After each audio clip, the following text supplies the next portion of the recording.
مرحبا يا رمضان مرحبا يا رمضان مرحبا يا رمضان مرحبا ya Ramadan. Ramadan tiba semua bahagia, tua dan muda bersuka cita. Bulan ampunan, bulan yang berkah, bulan terbebas api neraka. Andaikan saja Ramadan semua, bulan yang tiba, bulan yang ada, karena besarnya setiap pahala yang dijanjikan kepada kita. Marhaban ya Ramadan, marhaban ya Ramadan, marhaban ya Ramadan, marhaban ya Ramadan. Dalam bersahur ada pahala, dalam berbuka alangkah indah. Menahan diri, menahan lidah, menjaga hati, menjaga mata. Banyakkan amal hari-harinya, pahala datang berlipat ganda.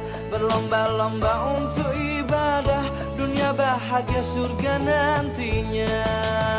Ramadan tiba, Ramadan tiba, Ramadan tiba. Ramadan tiba, Ramadan tiba, Ramadan tiba.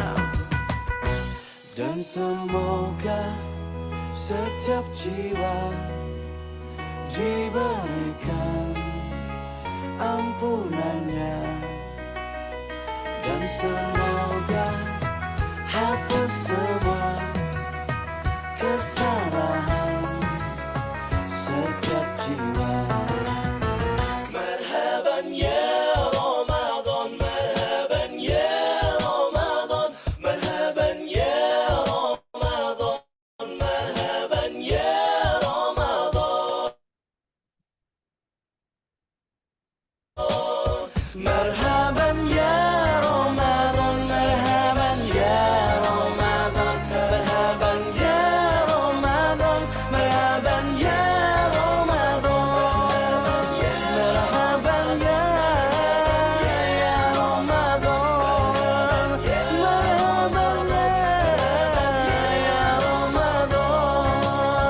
marhaban ya Ramadan, marhaban ya Ramadan, marhaban ya Ramadan, marhaban ya Ramadan.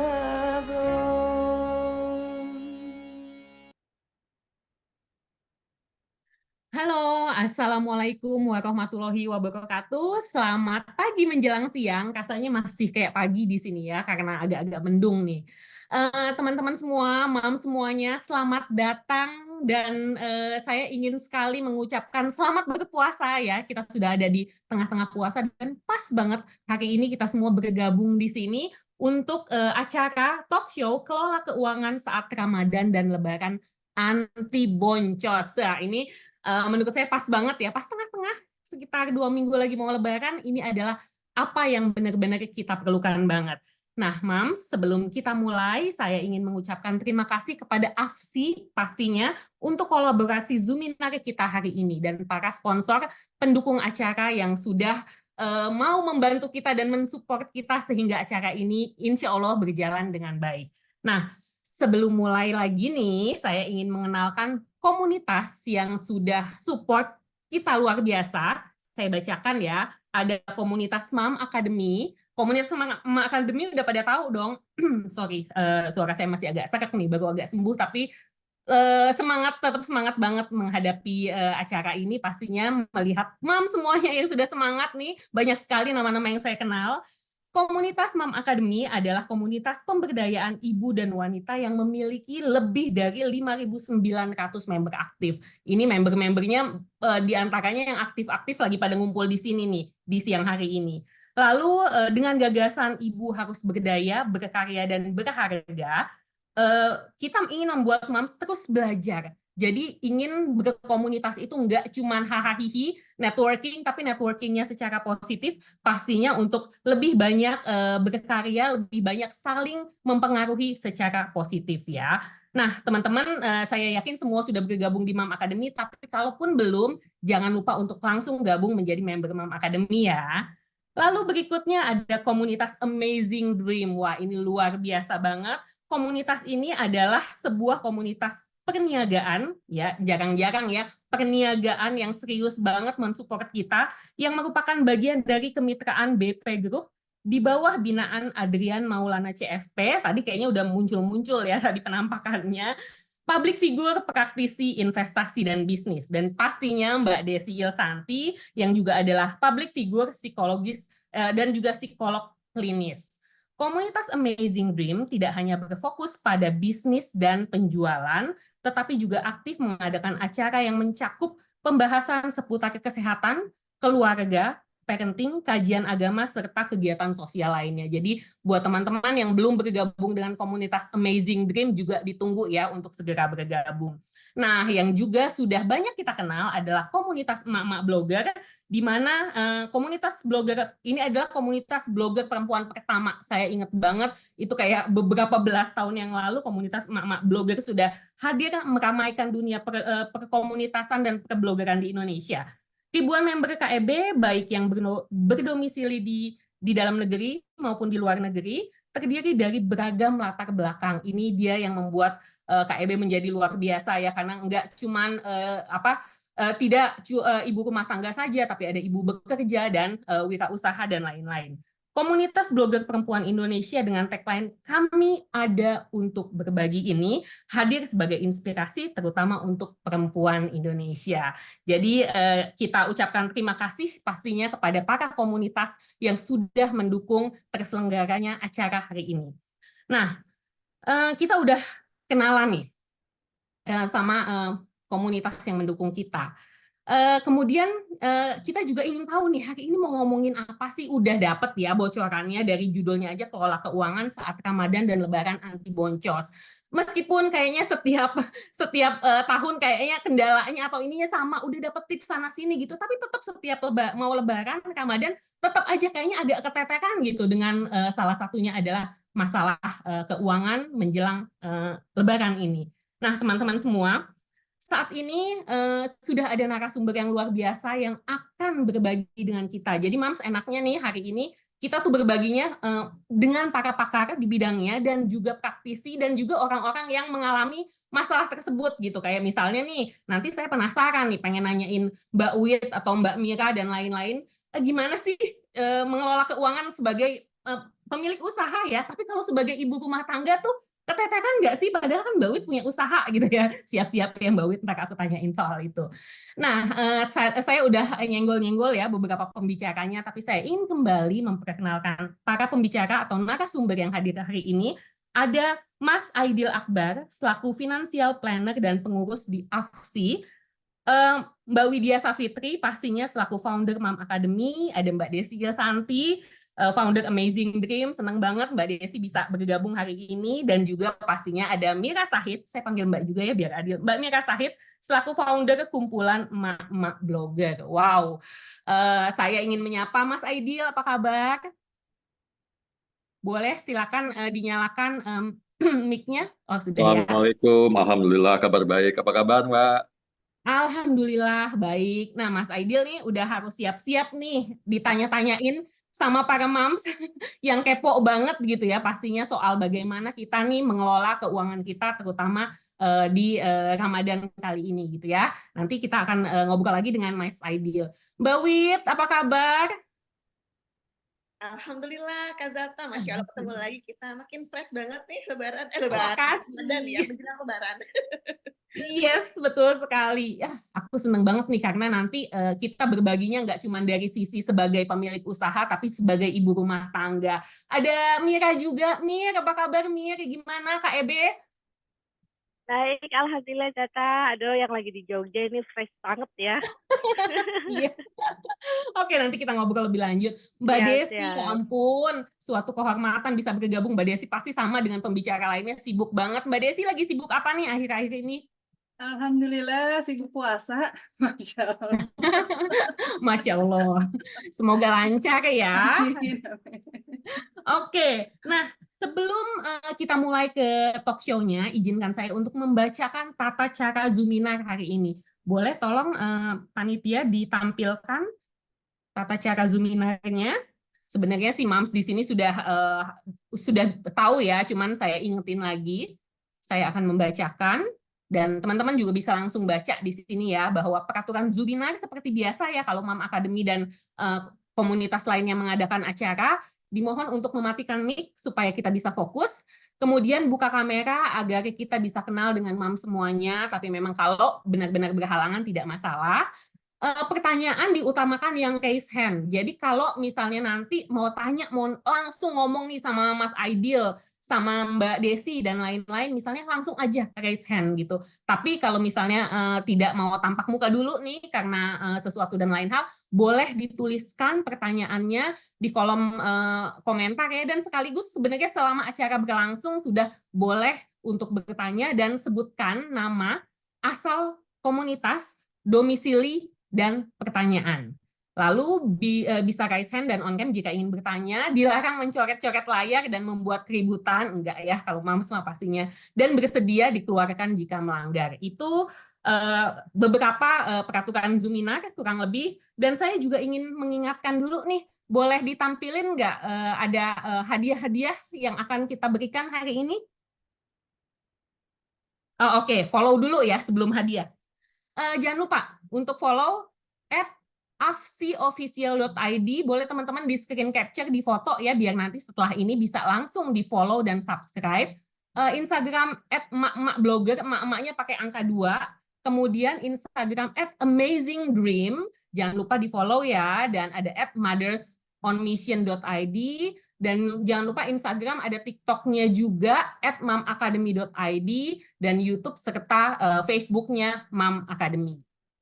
Boleh, apalagi yang perlu saya bacakan? Nah, ini dia. Mams ya, kita tetap ya, di situasi apapun kalau udah ngomongin hadiah, ngomongin sesuatu yang gratisan, itu pasti seneng banget. Jadi teman-teman, nanti 3 peserta akan mendapatkan hampers dari Mam Academy, dan juga akan ada e-wallet total Rp300.000 untuk 3 orang pemenang yang beruntung. Kemudian sebentar, ini ketutup di saya. Oke. Kemudian akan ada Wheels of Name, dan ini hadiahnya adalah 5 hadiah dari Belgia, 2 merchandise dari AFSI. Jadi nanti siap-siap ya untuk memberikan pertanyaan terbaiknya, untuk aktif berinteraksi, dan juga pastinya mengikuti acara ini sampai selesai. Oke, terima kasih banyak kepada teman panitia yang sudah membagikan slides-nya. Sekarang saya ingin memperkenalkan tentang AFSI dulu nih. Dari tadi nyebut-nyebut AFSI. Oke, Mas Aidil, dari AFSI. AFSI itu apa sih? AFSI adalah Asosiasi Fintech Syariah Indonesia. Ini adalah perhimpunan startup, institusi, akademisi, komunitas, dan pakar syariah yang bergerak dalam jasa keuangan syariah berbasis teknologi. Oh, oke, ini menarik sekali ya. AFSI merupakan satu-satunya asosiasi fintech syariah di Indonesia, dan pada Agustus 2020 telah ditunjuk sebagai mitra asosiasi penyelenggara inovasi keuangan digital atau IKD oleh OJK. Wow, tanpa berlama-lama lagi nih, saya langsung mau memanggil Mas Aidil dulu ya, kebetulan karena saya baru habis ngomongin AFSI juga. Mas Aidil. Ya. Oke. Tadi ya di awal saya sudah ngomong bahwa Mams, kayaknya semuanya, tapi terutama memang Mams gitu, yang biasanya di bulan Ramadan menjelang Lebaran itu yang udah paling ribet sendiri gitu ya. Kalau dari pengalaman saya pribadi, kayaknya mau dananya berapapun ya, dananya sedikit, dananya banyak, tetap aja ribet gitu. Tapi kan kadang-kadang kalau dipikir, gimana nih kita mengelola keuangan kita di bulan Ramadan, di Lebaran ini, sehingga anti boncos, sehingga apapun yang kita punya, THR, uang lebih, dan lain-lain itu berguna maksimal, nggak cuma buat Ramadan dan Lebaran aja. Nah, saya ingin meminta Mas Aidil untuk membagikan slides-nya. Sudah bisa di-share, Mas Aidil? Ya, bisa. Nanti coba saya coba ini dulu ya, jawab dulu tadi pertanyaannya. Oke. Nah, oke, saya ulangin pertanyaannya Mas Aidil. Jadi gimana nih cara menyusun anggaran untuk Ramadan dan khususnya ya Lebaran gitu secara teliti? Karena kadang-kadang banyak maunya gitu, tapi nggak sesuai dengan situasi. Nah, silakan Mas Aidil. Ya, terima kasih Mbak Sata. Selamat pagi, jelang siang, ibu-ibu sekalian. Assalamualaikum warahmatullahi wabarakatuh. Ini kayaknya ibu-ibu semua ya, yang prianya cuma 3 kayaknya. Jadi kita bertiga paling ganteng nih kayaknya di sini. Oke, senang sekali bisa ada di sini. Ya, tadi bicara masalah Ramadan dan Lebaran ya, ini suatu hal yang sebenarnya ini kan terulang setiap tahun ya. Jadi latihannya harusnya udah dari kita dari masa remaja sampai udah jadi ibu-ibu, sekarang tuh sudah latihan. Ya, memang yang paling penting di sini adalah kita bagaimana membuat prioritas ya, prioritas atas keuangan kita. Kita buat daftar belanjaan ya, kemudian daftar belanjaan kita buat dari balik lagi berdasarkan prioritasnya lagi. Nanti habis ini saya akan kasih slide gimana sih menggunakan THR ya. Karena kenapa? Karena sebenarnya pemerintah tuh udah memikirkan ya. Jadi dari tahun 1950-an kalau nggak salah, pemerintah Republik Indonesia tuh memikirkan, wah ini kalau Lebaran pasti butuh biaya cukup banyak karena biaya hidup naik gitu ya, terus pada mudik gitu kan. Nah, jadi akhirnya muncullah yang namanya THR, gitu ya. Cuma permasalahannya adalah masih banyak juga orang yang salah nih dalam penggunaan si THR. Nah, ini sangat membantu sih sebenarnya pengeluaran bulanan kita. Karena kenapa tadi? Ketika mau masuk Ramadan, kita masih ingat lah 2 minggu yang lalu ya, baru detik mau masuk seminggu, 2 minggu sebelum masuk Ramadan, itu harga beras naik, harga minyak Iya, naik, betul. gitu ya, harga cabai naik, padahal belum masuk Ramadan ya. Nah, itu pasti akan mengambil sekitar 10-15%, kalau salah mungkin bisa sampai 20% dari keuangan kita bulanan. Jadi kalau ibu-ibu kemarin mungkin ngerasain, kalau kemarin belanja supermarket bulanan cuma 1 juta, sekarang jadi 1,2, 1,3, itu suatu hal yang wajar. Iya. Nah, permasalahannya nutupinnya dari mana? Nutupinnya tadi dari THR, gitu kan? Nanti saya coba ini ya, coba share screen ya. Iya. THR udah kelihatan screen-nya? Belum? Sudah. Nah ya, nah, ini keuangan anti boncos gitu ya. Sebenarnya judul utamanya adalah habiskan THR-mu. Ini agak sedikit bertentangan dengan banyak orang financial planner yang bilang, wah THR itu harus disimpan investasi. Sebenarnya saya agak-agak kurang setuju ya. Karena kenapa? Karena namanya THR tunjangan hari raya memang ditunjukkan untuk kita di masa Ramadan dan Lebaran. Jadi kita ngatur keuangannya jadi gampang gitu ya. Nah, jadi kita nggak fokus nih kan, dipikirnya butuh aku, ternyata butuh THR. Agak ada iklan sedikit lewat ya. Nah, jadi THR itu apa gitu ya? Banyak orang bilang, wah ini tumpang lewat nih, udah pada terima belum ibu-ibu THR? Kalau nggak salah kalau ASN udah terima ya. Sebagian swasta udah terima, yang di daerah katanya masih belum, nunggu seminggu lagi ya, sabar ya Ibu, nanti akan masuk tuh. Ya, saya kemarin udah terima dari satu kantor yang sebelah, masih nunggu lagi yang sebelah lagi. Ya. Nah, jadi THR itu bukan teman hidup Raisa ya, Ibu sekalian. Ya. Nah, ternyata hatiku rindu. Nah, ini juga bukan ya. Jadi THR itu adalah tunjangan hari raya. Gimana sih kita menggunakan THR dengan baik dan benar? Oh, mohon maaf, ini ada Pak Kang Ipul lewat. THR ternyata hap-hap. Oke, nah jadi gini Bapak Ibu sekalian, ibu-ibu ya.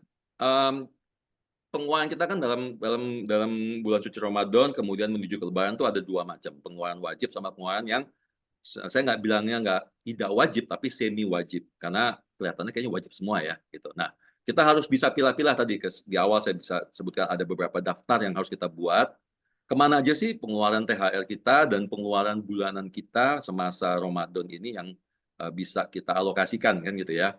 Pertama yang wajib dulu. Apa itu yang wajib? Zakat.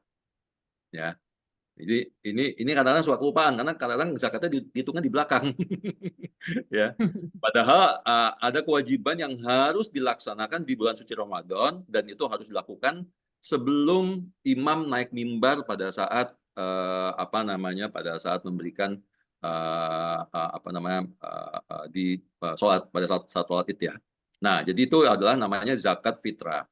Nah, zakat fitrah itu harus ditunaikan, besarannya nanti bisa dihitung antara 2,5% atau 2,5 liter dari makanan pokok kita.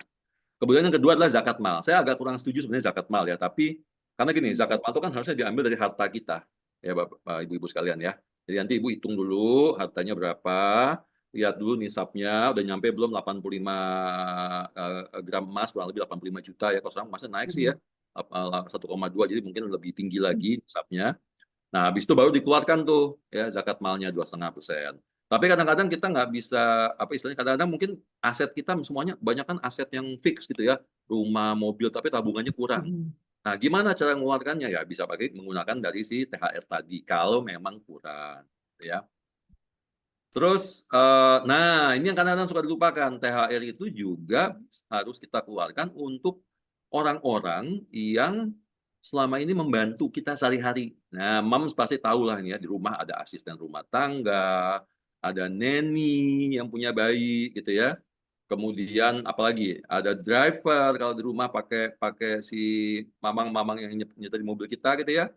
Kalau yang kerja kantoran mungkin ada di kantor tuh ada yang namanya office boy, office girl, orang-orang yang bantu kita ya.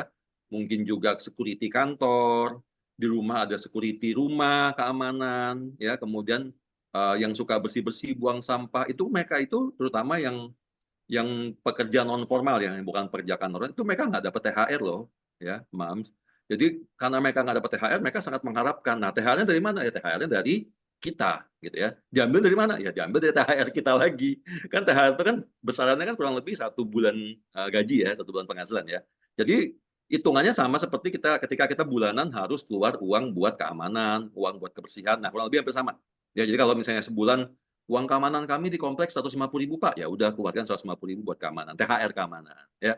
Buat kebersihan 100.000, ya keluarkan 100.000 buat kebersihan. Jadi gitu ya, Mams ya. Jadi kita harus keluarkan juga THR buat asisten-asisten yang membantu kita. Jangan lupakan mereka, karena mereka juga pengen punya THR.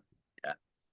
Terus, nah tadi kenaikan biaya hidup ya, itu kurang lebih kisarannya sekitar 10-20% kalau saat ini ya.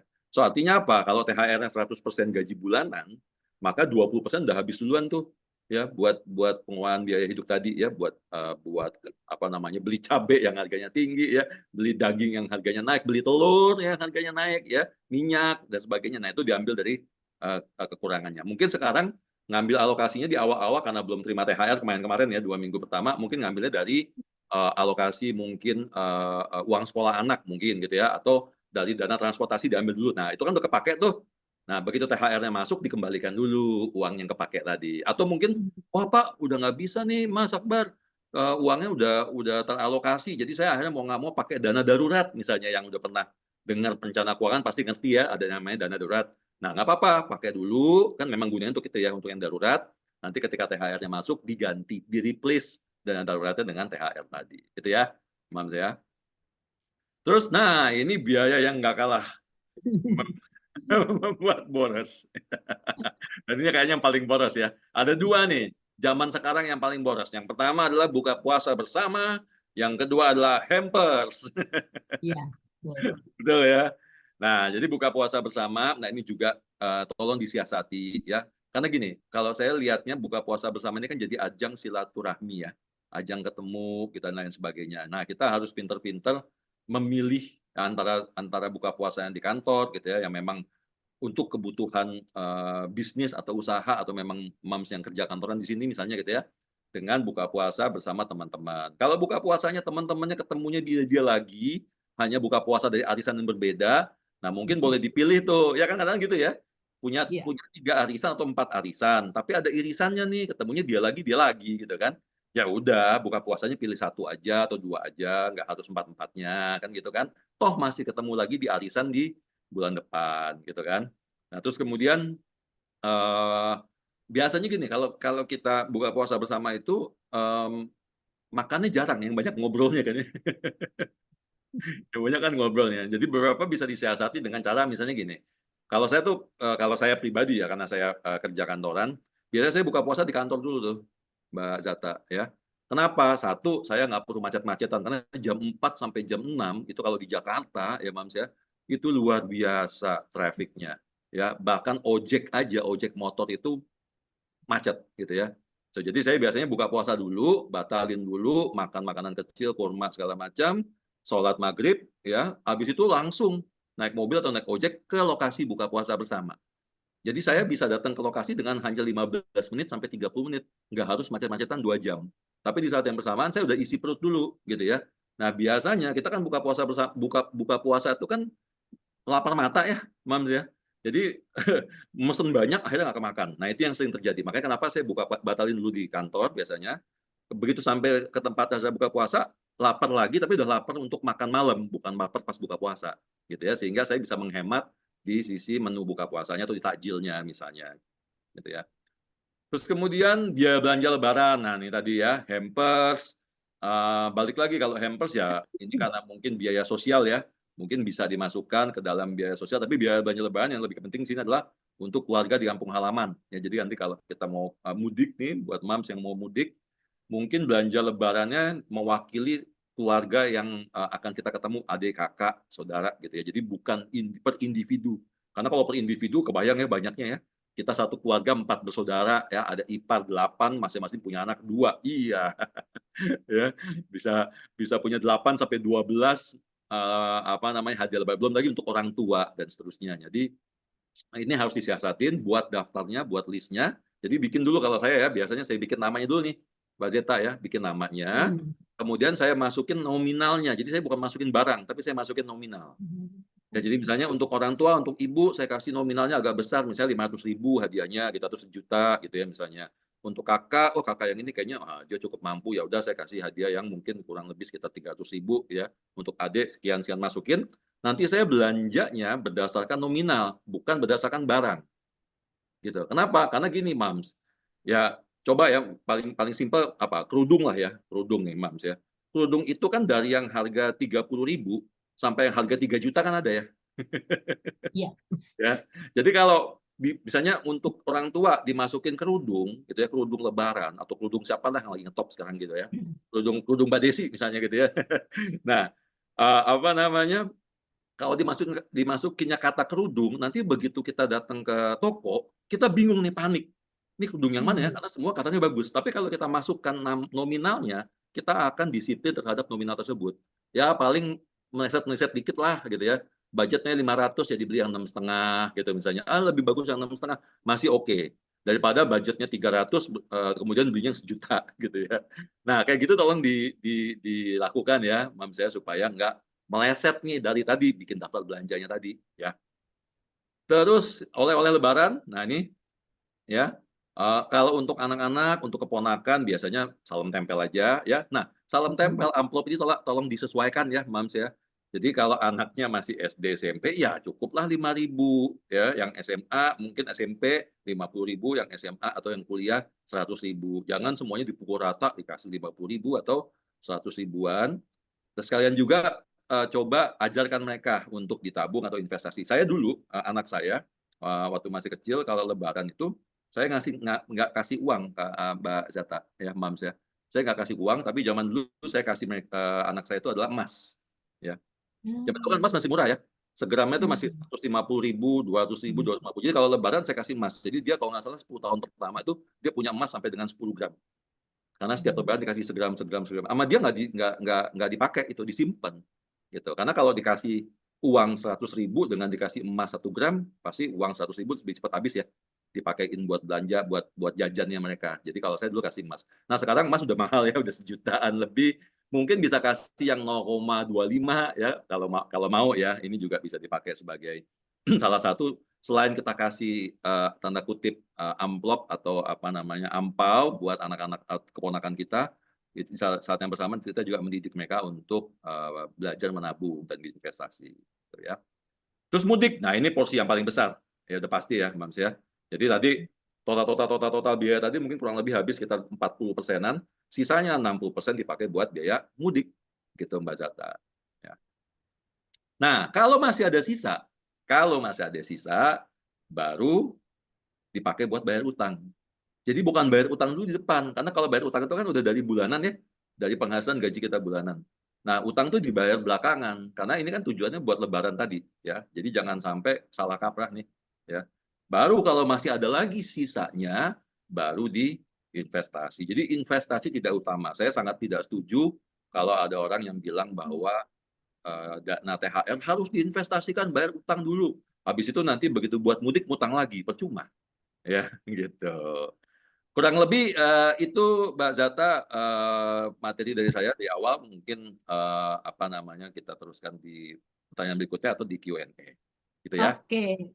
Oke, terima kasih banyak Mas Aidil, dan saya tadi relate banget yang tips dari Mas Aidil soal kalau bisa belanjanya itu terutama hampers, hadiah dan lain-lain itu berdasarkan nominal. Karena aku ngerasain banget bertahun-tahun pakai barang gitu. Jadi misalnya mau ngasih ibu saya beli kue nastar ini, beli kue ini banyak banget, pusing sendiri ngitung-ngitung, akhirnya selalu nggak cukup gitu. Tapi pas udah kasih fix, buat ibu 1 juta aja udah termasuk DLL nih, beli kue dan lain-lain, buat si mbak berapa buat ini, akhirnya ya keluarnya sesuai dengan ini. Nah, menurut aku itu tips yang oke banget gitu. Nanti saya akan kembali bertanya lagi dengan Mas Aidil, tapi sekarang saya ingin ngobrol nih dengan Mbak Desi. Mbak Desi tadi apa yang disampaikan sama Mas Aidil itu aku sebagai mams dan aku yakin mams yang lainnya juga relate banget gitu, bahwa saat nerima THR itu wah udah kayak pertama seneng terus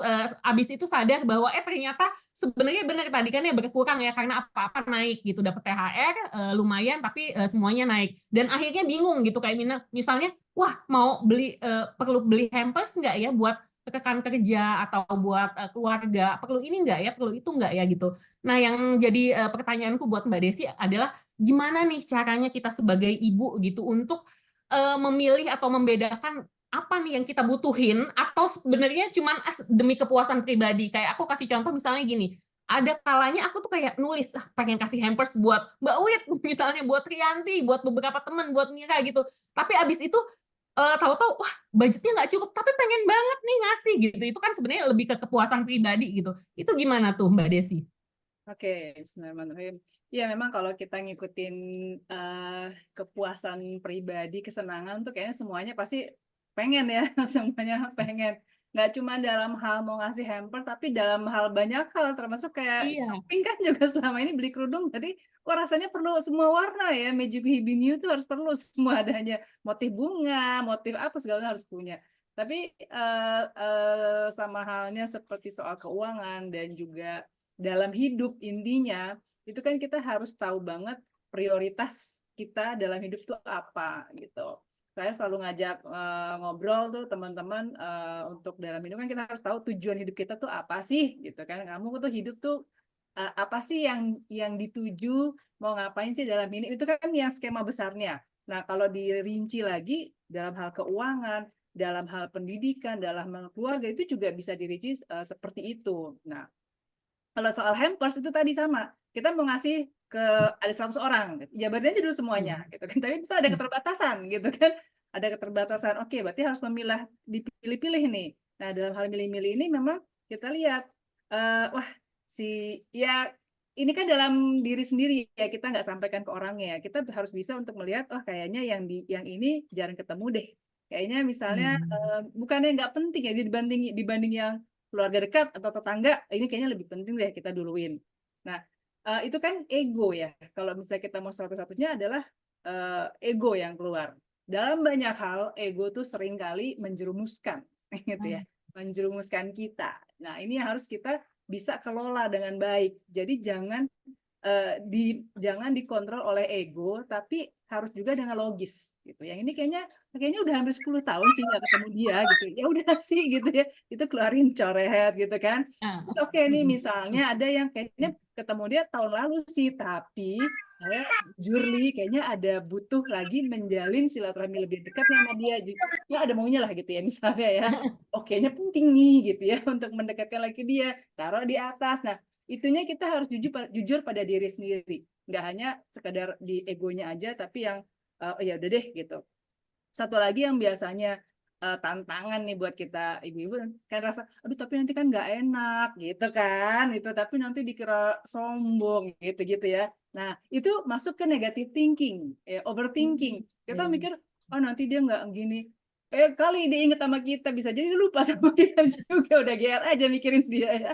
Kadang-kadang nanti kita suka kayak gitu, udah jangan ngerasa sok dipikirin terus, bisa jadi dia mikir yang hal sama tentang kita. Nah itu yang lagi-lagi masuk ke ego, diredam aja. Insya Allah kita bisa dari 100 bisa ke cuman 10 gitu mungkin ya ngangkasnya gitu sih. Oke. Jadi berarti yang tadi aku udah mau nanya sebenarnya, tapi ternyata sudah langsung dijawab oleh Mbak Desi yang tadi tuh soal siapa yang harus dikasih, terus boleh nggak sih misalnya kita ngasih karena dalam tanda kutip ada maunya, memang membutuhkan misalnya kedekatan kembali gitu yang berkaitan dengan soal pekerjaan, ya proyek atau apa misalnya gitu. Itu boleh ya, cuman memang harus dipikirkan baik-baik gitu ya. Iya, toh kan Oke. maksudnya tidak disampaikan ke orangnya. Kita, kamu Yes, nggak penting betul. itu, kita nggak sampaikan itu kan dalam hati kita dan untuk kepentingan kita juga untuk kebaikan kita gitu. Kadang-kadang kita memang bukan egois, tapi kita tahu mana yang baik untuk kita dan keluarga. Tapi yang penting kan tidak menyakiti orang lain gitu. Iya, Kita nggak betul. ngirim dia bukan berarti sesuatu yang apa ya, nggak nyakitin dia juga gitu sebenarnya. Iya, iya. Oke, terima kasih. Udah, aku langsung nih dapat nih, udah kayak udah kebayang Langsung nama-namanya. pangkas nih semuanya ya. Oke, Mbak Desi, satu lagi nih. Mm-mm. Gimana sih ngatasin terutama kita para moms nih yang overthinking gitu, yang stres masalah keuangan gitu. Kayaknya sebenarnya kan tiap tahun mungkin sama aja gitu, tapi entah kenapa nggak pernah, misalnya kan udah pengalaman tahun kemarin gitu, udah harus ada hitung-hitungan apa segala macam, tapi kok tahun ini Ramadan ini mau Lebaran ini stres lagi gitu. Ini gimana sih cara mengatasinya? Nah, stres itu memang pasti akan berulang datangnya ya. Pasti Iya. akan datang ya, kita ketemu Lebaran lagi sama halnya. Nah, nggak apa-apa, justru kita pelajari polanya. Kita lihat lagi di tahun lalu strategi manajemen stres seperti apa yang berhasil. Kalau memang pada waktu itu berhasil, diulang lagi. Gitu loh. Nggak apa-apa. Jadi bukan berarti kalau kemarin udah berhasil kita atasi, harusnya tahun ini nggak keluar lagi dong. Belum tentu. Gitu. Karena kan situasinya berbeda. Kitanya juga sudah berbeda. Orang-orang di sekeliling kita juga berbeda. Jadi muncul lagi nggak masalah. Tinggal dilihat lagi kondisinya sama nggak kayak tahun lalu. Kalau sama, ya udah terapin aja hal yang sama. Gitu. Diulang lagi, diduplikasi. Tapi kalau misalnya beda, dilihat bedanya apa ya yang perlu saya coba, strateginya yang mana ya. Mungkin saya bisa coba cara lain. Sebenarnya kayak gitu. Jadi pastilah itu tadi ya, kayak tadi Mas Adil bilang kan, THR mungkin kalau yang punya asistennya jumlahnya tahun lalu sama gitu kan, rasanya harusnya nggak beda-beda banget dong sama tahun lalu gitu. Tapi kan bisa jadi asistennya tahun lalu anaknya 2, sekarang tahun ini anaknya 5 gitu. Tiba-tiba berkembang, jadi dia punya tuntutan yang lebih gitu. Ya kan jadinya beda lagi kita stresnya gitu. Nah itu ya disesuaikan. Tapi itu sih saya ngeliat yang penting polanya aja dari selama tahun ini atau tahun-tahun sebelumnya, pola-pola penyelesaian solusi seperti apa yang pernah dicoba dan berhasil itu diduplikasi, diulang lagi, dicoba lagi. Yang belum pernah nggak apa-apa untuk trial and error gitu. Ya kadang kita udah takut duluan mau nyoba, tapi kan kalau nggak dicoba nggak ketahuan berhasil atau enggaknya. Gitu. Jadi Iya, bener banget. Dicoba kayak gitu sih. Bener banget Mbak Desi ya, biasanya kalau dari pengalaman kita para moms ya, biasanya tahun kemarin udah misalnya kita beli hampers yang harganya terjangkau, udah punya langganan, ya udah sih nggak tahun ini mungkin nggak usah nyari yang gimana-gimana, yang jelas-jelas aja, misalnya kembali dibeli dari orang yang sama dengan harga yang kurang lebih sama mungkin ya, seperti itu ya. Intinya adalah kalau memang berhasil ya diduplikasi, dibikin lagi, tapi kalau memang tahun-tahun sebelumnya belum terjadi ya memang harus coba ya gitu, biar kita tahu mana yang works untuk kita ya. Oke Mbak Desi, nanti aku balik lagi ke Mbak Desi. Sekarang aku mau memanggil Mira. Halo Mir. Ya, halo Nah, Zata. halo Mir, kan dirimu nih sebagai seorang, aku bisa bilang Mira ini adalah remote worker juga ya. Dibilang freelancer iya, remote worker iya, kerjanya dari mana-mana, digital nomad juga iya gitu ya. Iya. Intinya adalah tidak sedang bekerja kantoran, atau tidak mungkin kalau kantoran atau ini kan kebayang ya, misalnya tiap bulan pendapatannya berapa, ya udah kehitung lah gitu ya, kayaknya tiap tahun mungkin kurang lebih kehitung semuanya gitu. Tapi gimana nih Mir, dirimu sebagai seorang digital nomad, sebagai seorang remote worker yang mungkin pendapatannya lagi banyak banget nih di 1 bulan pertama, bulan kedua ya biasa-biasa aja, bulan ketiga lumayan lagi ya kan, itu kan agak-agak ribet gitu ya. Nah itu biasanya kalau bulan Ramadan dan Lebaran itu gimana sih tipsnya Mira untuk merencanakan keuangan ya, sebagai yang tadi itu yang kadang-kadang dapatnya segini, kadang-kadang berapa gitu, itu gimana tuh Mira? Iya. Oke, terima kasih Zata. Tapi sebelumnya saya mau menyapa juga Mbak Desi, salam kenal. Mas Aidil, salam kenal. Terima kasih Mbak Wit sudah ngajakin diskusi pagi hari ini juga buat teman-teman. Dan aku juga terima kasih ya pada Zata, pertanyaannya sangat pengertian sekali untuk tidak menanyakan apakah saya dapat THR atau enggak. Karena saya nggak dapat THR. Makanya tadi ke penjabaran Mas Aidil, saya cuman oh oke. Terus saya nggak dapat THR ya. Oke, anyway, tapi tadi pertanyaannya gimana cara saya mengelola keuangan ya. Karena tadi yang disampaikan oleh Zata bahwa saya ini digital nomad yang kadang kala ada penghasilan, kadang kala juga tidak ada. Jadi saya nanti mungkin mohon insight juga dari Mas Aidil apakah yang saya lakukan ini sudah benar atau belum. Tapi sejauh yang saya lakukan adalah bahwa ketika saya mendapatkan penghasilan, itu biasanya saya langsung sisihkan untuk menabung. Tidak dengan persentase tetap ya. Jadi semutnya saya aja, misalnya mau nabung 500, mau nabung 1 juta, dan lain sebagainya gitu. Kemudian juga untuk kebutuhan-kebutuhan harian, memang saya juga tidak mematokkan nih gitu. Emang otak kanan banget gitu kan ya, dibiarin aja semuanya ngalir. Semuanya dibiarin ngalir. Belanja juga kadang misalnya 500.000, sampai 1 juta sebulan, atau kebutuhan bulanan ya. 500 atau 300 atau sampai 1 juta maksimal lah gitu. Tergantung memang saya butuhnya apa aja gitu. Alhamdulillah, mungkin saya saat ini sudah mengurangi untuk jajan. Saya online shop ya gitu. Meskipun desire-nya masih tinggi gitu, tapi itu cuma jadi kayak working online aja gitu kan. Ini cuma lihat-lihat karena memang udah kayak aduh buat apa sih beli gitu kan ya, dan lain sebagainya. Kerudung nggak perlu lagi Magic Hibiu lagi tuh, karena pasti saya kalau teman-teman mungkin Zata tahu webinar saya udah pasti item foto-foto, bahkan di konten saya bajunya mungkin udah rata-rata item aja udah semua gitu, karena saya berpikir makin ke sini saya sadar apa yang menjadi prioritas gitu, apa yang menjadi prioritas, maka itu yang saya dahulukan, terutama yang mungkin untuk pendidikan anak-anak, kemudian bekalnya anak-anak, sehingga saya sendiri ada kecenderungan untuk saya nanti aja deh. Nah, tapi saya juga ingin bertanya nanti nih sama Mas Aidil, apakah memang dengan kondisi mental saya yang seperti itu, buat saya nanti aja nggak, apakah itu jadi zolim juga Kak buat diri saya sendiri gitu kan, karena saya punya hak atas uang saya gitu ya. Tapi ya sejauh ini pengelolaan keuangan saya Zata benar-benar flow banget, jadi kayak udah deh ngalir aja, ada ya ada, kalaupun nggak ada ya nggak ada, pun yang diberikan oleh suami nafkah bulanan gitu kan ya udah itu juga karena memang suami pokoknya ini buat kamu, buat jajan, buat beli skincare dan lain sebagainya gitu kan, terlepas dari kebutuhan rumah tangga juga tetap dipenuhi suami, itu juga ya uangnya kadang untuk saya misalnya jajan ngopi atau ya ditabung lagi-lagi gitu. Itu sih Zata, jadi apa ya, nggak ada sesuatu yang perencanaan keuangan yang saya lakukan gitu secara runut gitu kan ya, tapi lebih saya yang penting hari ini ada, oke besok ada, tabungan masih ada, tapi kalau nggak punya duit ngambil dari tabungan, aduh itu udah kacau banget ya. Coba nanti saya mohon petunjuk ya. Iya ya, nanti kita minta petunjuk ya dari masukan dari Mas Aidil. Karena gini, aku tuh seringkali melihat ya, atau ada acara-acara financial planner itu tuh kayak aku udah maaf gitu ya, agak skeptis, aduh freelancer gimana ya ngatur keuangannya gitu kan ya, digital nomad ini gimana gitu kan ngatur keuangannya, dan mungkin di sini juga ada teman-teman freelancer, sama-sama aku wakilkan pertanyaannya ya gitu. Terima kasih Zata. Makasih banyak Mira. Wah, itu kayaknya bisa jadi tema acara kita berikutnya ya buat teman-teman komunitas Mom Academy KEB dan Amazing Dream dan AFSI juga, itu udah tuh tips keuangan ya, menata keuangan bagi freelancer. Itu kayaknya oke banget ya nanti untuk habis lebaran kali ya kita ngomongin itu. Oke. Sebelum aku lupa, sebelum aku ke Mbak Wit, aku mau langsung ke Mas Aidil dulu ya untuk satu pertanyaan yang tadi nyambung banget yang ditanyain sama Mira.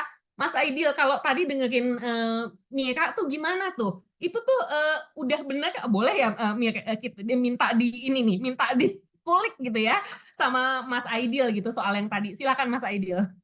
Iya, hai Mbak Mira, salam kenal ya.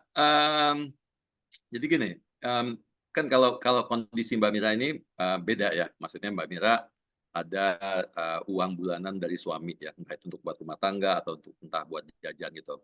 Nah, kalau seperti itu memang secara penghasilan kan itu milik Mbak Mira sendiri ya, bebas aja sih sebenarnya, mau ditabung kayak mau dipakai kayak gitu ya. Selama memang komitmen keluarga, komitmen suami misalnya, apakah kan karena gini, rumah tangga tuh beda-beda Mbak ya. Dan ini semuanya artinya gini, tidak ada pakem yang harus A atau harus B. Karena setiap rumah tangga tuh akan ada kompromi bagaimana cara ngatur keuangan. Ada yang semua keuangan harus dari suami. Ada juga yang mungkin kalau suaminya penghasilan nggak terlalu tinggi, suami pengeluaran yang pokok-pokok aja dari suami, pengeluaran yang kayak makan di luar hari weekend gitu ya, jalan-jalan mungkin dari istri karena istrinya bekerja, itu juga bisa. Jadi dibuat enak aja, diobrolin dengan pasangan gitu ya. Kalau ada juga yang kayak misalnya semua pengeluaran bulanan pokoknya suami, tapi nanti karena istri bekerja, istri yang nanggung dana pendidikan, bisa juga seperti itu. Jadi benar-benar ini sangat-sangat fleksibel banget, tergantung dari kompromi antara suami dan istri. Nah, tapi kalau freelancer-nya ini masih single, ya, atau dia single mom, nah ini yang menjadi penting. Karena kenapa? Karena kan dia hanya bergantung pada income-nya dia sendiri, gitu ya. Nah, saya biasanya selalu menganjurkan menggunakan metode namanya menggunakan 2 akun, Mbak. Ya, jadi ada akun penerimaan penghasilan sama akun pengeluaran. Ya, jadi semua pekerjaan job kita dimasukkan dulu di penerimaan penghasilan. Setiap bulan kita transfer besaran sebesar kebutuhan bulanan kita. Jadi dihitung dulu nih, sebulan saya butuh apa sih buat belanja, buat listrik, buat transportasi anak, buat transportasi kita, kalau kita meeting-meeting segala macam, buat sekolah anak segala macam, itu dihitung. Ya, dihitung, Mams. Kemudian nanti tiap bulan kita seakan-akan gajian dari rekening penampungan ke rekening pengeluaran. Gitu ya. Besarnya berapa? Ya besarnya sebesar pengeluaran kita. Karena kenapa? Karena gini, Mams, buat Mams yang freelancer, kan kadang-kadang ya Mbak Mira pasti ngerasain lah, sekalinya ada job, dapatnya gede gitu ya, 20 juta, 50 juta bahkan mungkin gitu kan. Sekalinya nggak ada job 3 bulan gitu ya, kosong gitu kan. Tapi begitu ada job, dapatnya besar, 20 juta, 30 juta, ntar tiba-tiba habis. Gitu. Padahal sebenarnya pengeluaran kita di bulan itu nggak segitu. Pengeluaran kita rutin misalnya cuma 5 juta atau cuma 6 juta misalnya gitu ya. Nah, habis itu kenapa? Tadi kata Mbak Desi bilang di awal, ego, emosional, ya kan? Nah, jadi makanya mencegah seperti itu, ini berlaku untuk semua, termasuk juga teman-teman yang bergerak di bidang entertainment, ya semualah yang penghasilan tidak tetap, itu selalu saya gunakan namanya metode dua account ya. Dan kalau bisa tuh akunnya di satu bank yang sama supaya nanti pada saat transfer cuma tinggal pindah buku aja, nggak kena biaya transfer. Gitu kurang lebih Mbak Zata. Oke, terima kasih banyak Mas Aidil, itu juga menjawab ya pertanyaan saya, karena saya dan Mira mirip-mirip aja ya kita kerjaannya ya Mira ya. Mudah-mudahan juga cukup jelas ya buat Mira. Nah, saya ingin ke Mbak Wit nih sekarang. Mbak Wit, kalau aku pribadi tuh ngebayangin kayak, aduh Mbak Wit kan ya sebagai seorang pengusaha wanita gitu, kayaknya kalau mau belanja tuh nggak usah pakai strategi, udah ayo belanja aja gitu ya. Tapi itu sebenarnya gimana sih? Apakah Mbak Wit ini seperti moms pada umumnya, seperti kita-kita gitu yang tetap aja gitu, berapapun penghasilannya gitu, ada strategi untuk belanja terutama untuk ya menjelang Lebaran ini. Gimana tuh Mbak Wit? Ya Allah, Kak Zata, kaum ibu tuh kan impulsif banget ya. Kayaknya kalau masalah boros sih semuanya sama ya gitu kan. Mau pengusaha, mau freelancer, maupun ibu rumah tangga tuh kalau udah masalah uang di dompet gitu ya bawaannya memang pengen ngabisin aja ya kan Mas Aidil kan. Gitu kan. Kalau bisa mah tiap hari udah kita habisin aja gitu. Jadi semenjak menjadi entrepreneur tuh kadang aku memang butuh bantuan suami. Alhamdulillah nih di keluarga kan ada yang memang boros, ada yang memang pinter berhemat nih gitu kan. Bahkan kayak kalau misalnya ke supermarket atau ke pasar aja nih, biasanya nih suami ngelarang aku. Jadi cukup aku tuh ngasih list belanja dan itu kita sepakati bersama gitu ya. Jadi kalau ke supermarket nih antara harus ditemenin atau memang aku ya mengutus suami tuh untuk yang belanja gitu. Karena kalau kita kan biasa ya listnya 10 yang dibeli 20 gitu kan. Iya benar. Sama kok gitu kan, tapi memang harus atur strategi di situ gitu. Kalau lagi pengen berhemat banget ya mau nggak mau caranya kayak gitu kan. Atau biasanya aku berlangganan juga tuh kayak sekarang nih udah harus kayaknya belanja online aja deh. Kayak beli sayuran di mana gitu kan ya, kalau misalnya di sembako di mana ya memang bentuknya online aja. Jadi selain banyak promo juga kita nggak perlu kayak lapar mata pegang sana pegang sini pengen beli gitu kan. Jadi memang akhirnya cara berhematnya adalah kayak gitu, belanjanya dari rumah aja gitu. Terus juga kalau misalnya nih aku nyambung ke masalah ini ya, masalah hampers tadi yang dibahas gitu kan. Jadi memang buat pengusaha itu kan hampers itu kan memang apa ya, momen banget gitu. Kewajiban gitu ya? Benar gitu. Apalagi kita di komunitas tuh bawaannya kan juga harus support UMKM kan. Jadi siapa yang bikin hampers kita harus beli juga gitu kan untuk mensupport mereka gitu kan. Tapi dari sisi konsumen gitu, sebagai moms gitu, kadang aku memang harus ngatur-ngatur gitu kan. Kalau aku pribadi, kalau ngasih hampers itu memang sebisa mungkin momennya pas ulang tahun gitu. Pas ulang tahun atau kado ke orang-orang tuh pas ulang tahun, karena itu adalah momen penting banget buat mereka gitu kan. Kenapa? Kalau aku kirim hampers ke teman terdekat atau ke moms gitu kan orang Indonesia kan adabnya sangat dijaga ya. Kalau kita kirim hampers itu memberatkan mereka loh sebetulnya. Gitu kan, karena mau nggak mau mereka pasti akan pengen ngebalikin kan gitu kan. Aduh, aku dikirimin hampers nih sama Mbak Wit nih, aku balikinnya apa ya, kita nggak tahu loh keuangannya mereka gitu. Jadi kita yang mau ngirimin hampers pun mesti berpikir sih, kalau kita ngirimnya ke teman-teman partner, brand lain ya oke, itu memang udah salah satu sunnahnya kita gitu ya untuk ngirim ke mereka gitu sebagai rasa apresiasi dan terima kasih. Tapi kalau ke teman dekat gitu, mendingan kita kirimnya pas ulang tahun, karena nggak ada kewajiban dia ngebalikin itu juga gitu, karena gue ulang tahun gue balikin gitu kan, balikin nanti tahun depan pasti ulang tahun juga gitu. Jadi kalau lebaran ya udah cukup say aja sehat-sehat ya atau apa gitu. Jadi itu jangan sampai teman kita ngebalikin, kita nggak tahu keuangannya seperti apa. Jadi aku memang sangat menjaga banget untuk hampers ini nih, mau Lebaran, mau Ramadan tuh bukannya pelit atau gimana, enggak, aku justru karena nggak enak gitu kan, itu yang mesti dijagain. Gitu sih Kak Zata. Jadi kalau untuk urusan belanja-belanja memang tadi aku strateginya ngajak suami, bahkan aku dapat strategi baru nih kalau teman-teman mau tahu ya dari iparku, ini lucu banget sih dia. Jadi dia tuh beli baju lebaran aja, itu tuh jauh hari, bahkan 6 bulan sebelum lebaran udah beli.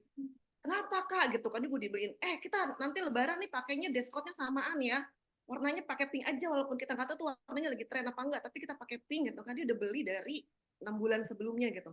Kenapa gitu kan? Ternyata dia punya strateginya adalah kan dia sebenarnya belanjanya offline. Aku nggak perlu desek-desekan pas lagi berjalan lebaran tuh desek-desekan sama tukang pedagang juga kan. Kedua, harganya jauh lebih murah. Ketiga, kita nggak jadi korban diskon berjenjang. Tahu kan diskon berjenjang? Pas kita udah bayar di kasir, Bu, ada tambahan diskon lagi dong untuk biar kita gitu kan. Nah, aku selama ini kalau jadi korban jadi itu strategi banget gitu. Jadi ternyata kakak iparku ngajarin kayak gitu kan. Kalau punya budget lebih, beli aja 6 bulan sebelumnya. Jadi orang lagi heboh beli baju lebaran, kita tuh udah punya kayak gitu. Jadi ya kayak gitu-gitulah. Jadi trik-trik khusus ya emang kayaknya bisa diterapin nih gitu. Kayak gitu. Oke, ini menarik banget loh. Insight yang baru buat aku dari Mbak Wit tadi soal ngirim hampers ya ke teman, itu di satu sisi itu sebenarnya bisa jadi ya, tidak selalu bisa jadi beban loh buat yang dikirimin. Aku ya, emang ngerasa loh Mbak Wit, maksudnya saat Mbak Wit mengucapkan itu baru, iya bener juga sih ya, kalau biasanya tuh kalau berdatangan udah langsung kepikiran, aduh gue ngasih apa ya, padahal sebenarnya dia tidak masuk di list ya, yang tadi kata Mbak Desi gitu ya, bikin list itunya, sebenarnya dia nggak ada nih namanya, tapi since dia kirim ke aku gitu, aku jadi ya nambah deh listnya karena gue mau nggak mau harus balikin gitu. Itu insight baru banget, bener deh Mam. Mungkin Mbak Wit, kita memang harus mikirin ya kalau ini ya better mungkin ya di hari-hari yang memang spesial banget gitu buat orang tersebut, entah ulang tahun atau pernikahan dan lain-lain gitu ya. Oke, terima kasih Mbak Wit. Ntar kita ngobrol lagi. Kayak momen lebaran, momen ini juga ada kita suka kasih hampers mau nggak mau kan. Menurut aku kita belajar deh bagaimana bikin hampers sendiri. Aku terapin itu juga beli packagingnya, beli makanannya atau segala macam gitu. Nanti kita packing sendiri dan itu jauh lebih murah dibanding kita beli di luar. Itu jadi salah satu. Mama Akademi nggak ngadain kelas. Kenapa? Oh iya. Mama Akademi nggak ngadain kelas. Ada kelasnya. Udah berapa kali tuh bikin kelas untuk packaging gitu. Jadi memang ibu-ibu ini harus punya skill tambahan gitu ya buat bikin hampers, bisa dijual, bisa buat kasih ke orang. Gitu. Oke. Sip. Jadi kalau buat moms yang pengen tahu kegiatan-kegiatan online maupun offline dari Mama Academy, nanti kepoin aja ya Instagramnya. Makasih Mbak Wit, nanti kita ngobrol lagi. Sekarang aku mau balik lagi nih ke Mbak Desi. Mbak Desi, ini sebenarnya pertanyaannya berkembang sih dari tadi obrolan dengan aku dengan Mira, aku dengan Mbak Wit gitu kan. Di mana di satu sisi profesiku juga mirip-mirip itu sebagai konten kreator, di mana kadang-kadang pengeluaran itu apa ya, kita berasa, aduh gue kalau nggak ngeluarin ini nih, apa sih efeknya gitu, apalagi misalnya sebagai konten kreator dikirimin barang misalnya nih, kalau misalnya saya nggak balikin lagi, itu gimana ya, aduh enak nggak ya gitu, atau satu lagi nih, misalnya kalau dikirimin posting nggak ya, entar kalau aku posting temen lain yang nggak dikirimin oleh si temen ini, dia secara perasaan gimana ya gitu. Untuk hal-hal kayak gitu tuh yang berkaitan dengan pengeluaran, dengan posting gitu, itu efeknya gimana sih ke diri kita dan apa yang sebaiknya kita lakukan? Silakan. Nah, iya memang tadi insight banget sih yang dibilang Mbak Wit ya. Iya juga ya, kita kalau ngirim orang, bikin orang jadi mikir, aduh mesti ngirim ya. Karena kita sih kan ngerasain ya tadi Mas Zata bilang, dikirim ini, aduh jadi mesti ngirim balik ya. Benar juga ya, mendingan gak usah ngirim sama sekali gitu jadinya. Nah, ini memang terkait dengan kita kan nggak bisa mengontrol orang lain ya. Jadi misalnya gini, kita bisa mengontrol diri kita sendiri, tapi mengontrol orang lain itu sebenarnya bisa dibilang nggak bisa. Secara tidak langsung sih kita berusaha bisa. Misalnya kita mau bikin senang orang lain, kita kasih hadiah, apapun itulah, entah hampers, entah kado, entah apapun. Niat kita kan buat dia senang. Tapi apakah ada jaminan 100% dia akan senang menerima hadiah dari kita? Itu kita di luar kontrol kita gitu loh. Iya kalau dia senang sama hadiahnya, kalau dia ternyata nggak suka, atau enggak barang yang dikasih itu justru mengingatkan dia pada sebuah trauma, lah malah menyakiti hatinya gitu kan. Jadi kita pikir kita melakukan sesuatu yang akan memberikan dampak positif ke orang tersebut, tapi ternyata belum tentu gitu. Begitu juga sebaliknya, kita pikir aduh kalau nggak ngasih nggak enak, tapi dikira kita sombong apa gitu. Belum tentu juga, tadi saya bilang iya, kalau dia kepikiran, jangan-jangan dia lagi sibuk mikiran yang lain, dia nggak mikirin kitanya aja udah GR gitu. Nah, ini memang kita harus melatih diri mengelola pikiran kita itu. Gitu. Kita banyak yang mikir, aduh jangan-jangan begini, jangan-jangan begitu.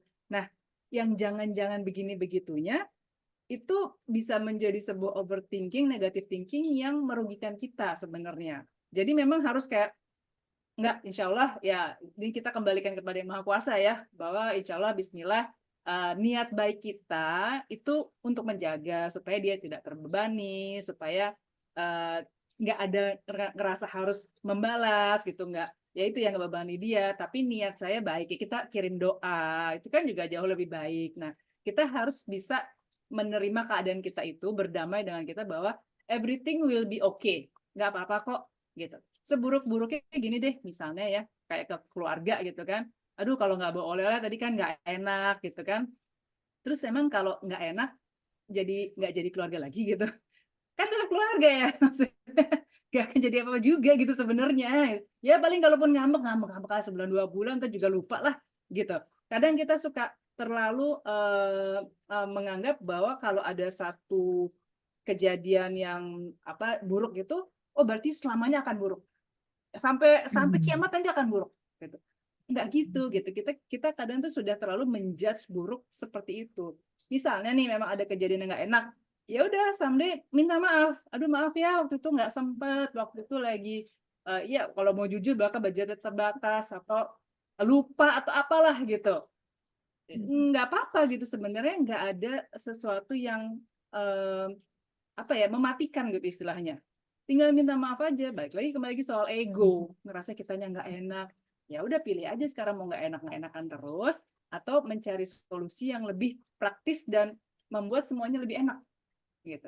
Karena gitu kitanya sendiri yang bikin rumet pikiran sendiri. Aduh nggak enak, aduh ini dianya aja lagi sibuk liburan habis lebaran, kamu nggak enak sendiri ya, sedih amat gitu.